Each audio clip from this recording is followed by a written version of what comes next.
আপনার সেবা করতে আমার একটুও ক্লান্ত লাগে না। আপনি যা কইবেন আমি হেডেই কইরা দিই। আপনি নামাজ পড়া শুরু করেন আর বাজে আড্ডা বাদ দিয়ে আব্বার লোকে দোকানে বহেন, এতটুকুই, আর কিছুই না। নতুন জামাই রাস্তায় একা একা হাঁটতেছে, সাথে কেউ দেখি না, তা নতুন বউ কই জামাই সাহেব? মানে তোমার কেন এসব খবর চলে গেছে? হ্যাঁ মাবুদ, তুমি আমার তুইলা নিয়ে যাও, আমার এসব কিছু আর ভালো লাগতেছে না। শুনলাম ভাবি নাকি অনেক সুন্দর, তার ভিতর পর্দা করে, নামাজি। আপনার মতো একটা শয়তানের কপালে এত সুন্দর একটা বউ জুটলো। সুন্দর না কচু? আসলে মানুষ ভাবে এক, হয় আরে। কি ভাবছিলাম তোমার মতো সুন্দর স্মার্ট ফ্যাশনেবল একটা মেয়ের সাথে বিয়ে করব, আর কপালে কি জুটলো? আরে আমারে জিম্মি করে বিয়ে করছে, নাটক করে বউ সাচ্ছে। ওর কপালে তো আমার ভালোবাসা নাই। সুন্দরী বউ পাইয়া ভাব বাইরা গেছে না? এসব ভন্ডামি বাদ দিয়া ভালো মানুষ হয়ে যাও। দাঁড়াও দাঁড়াও দাঁড়াও। বস ছাড়েন, আমি বাড়ি যাবো। দাঁড়াও না বাবা একটু।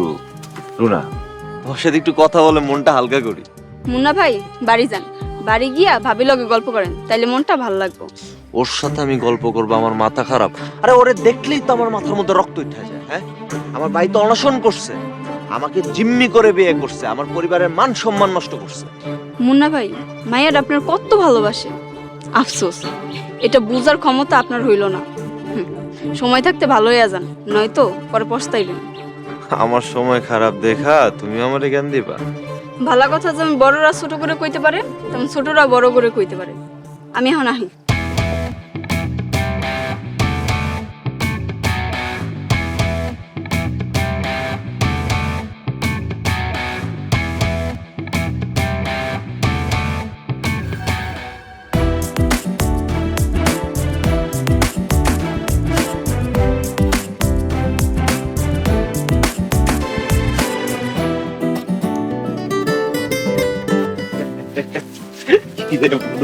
কেমন ছবি তুললি?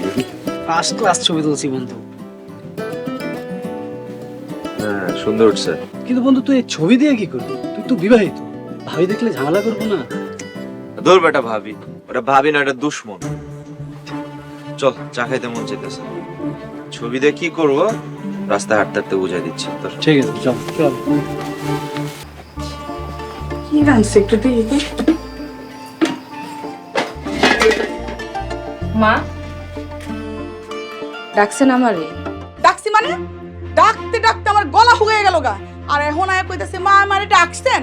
এই তুই কি বয়রা, তোর কানে কথা যায় না? গলা শুকায় গেছে।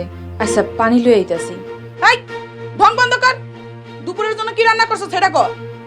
বেশি কিছু না মা, একটু গরুর মাংস রান্না করছি। গরুর মাংস বাপের জন্মে খাস নাই? ও তোর তো বাপই নাই, তুই তো এতিম। হ্যাঁ, আল্লাহ গো কত বড় সর্বনাশটা করছে। এই তোর গরুর মাংস রান্না করছিস কে? তুই আমার ফ্রিজের মধ্যে গরুর মাংসতে হাত দিছিস কি লিগা? কত শখ করে রাখা দিছি, মাইয়ার জামাই দুদিন পরে বেড়াইতে এবো, হ্যাঁ করে রাইন দা খাওয়াবো। এই ওই তুই আমরা তোমরা সর্বনাশ কেন করলি?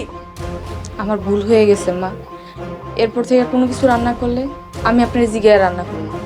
অকাইমা মাইয়া কোনকার 2 টাকা ইনকামের মুরুত নাই, খালি বইয়া বইয়া খাওন। মা আমি আপনার কাছে হাত জোর করে মাপ চাইতেছি, আর কখনো এরকম হইব না। এই তুই আমার চোখের সামনে থেকে যা। তোর মতন একটা অলক্ষিণা মাইয়ার নজর পড়ছে আমার সংসারে, না জানি আমার সংসারে আর কোন কোন সর্বনাশ হয়। আল্লাহর কাছে দোয়া করেন, আল্লাহর কাছে দোয়া করলে দেখবেন সব মুশকিল আসান হয়ে যাইব। এই তুই সামনে থেকে যাবি নাকি তোর গলা ধাক্কা দিয়ে এখান থেকে বের করবো?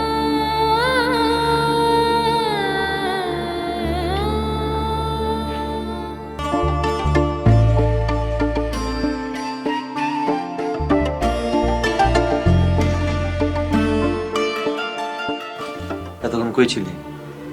থালাবাটি ধুইতেছিলাম। দুইটা থালা বাটি ধুইতে এতক্ষণ সময় লাগে? সত্যি করে বল, কই ছিলি? শোনেন, সকাল থেকে কাজ করতে করতে 2 মিনিট অবসর পাই নাই। আমার শরীর অনেক ক্লান্ত লাগতাছে। তাহলে একটু কমায় খা। মানে মায়া মানুষ এত খাইতে পারে, আগে কখনো দেখিও নাই শুনিও নাই। কই অত খাই? মা আমারে যতটুকু খাবার দেয় আমি তো ততটুকুই খাই। একদম মুখে মুখে তর্ক করবি না। যাক, পা দুইটা টিপা দে, ব্যথা করতেছে।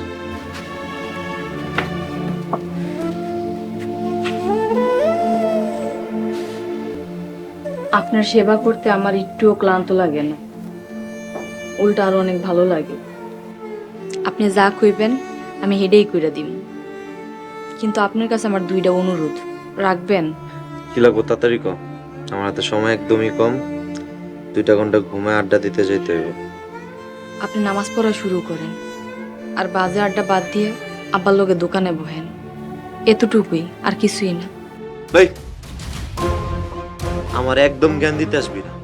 আমি একটা ভদ্র গলের শিক্ষিত পোলা, শিক্ষিত পোলা নয় তো একদম উষ্টা মেরা মাটির ফেলাই দে।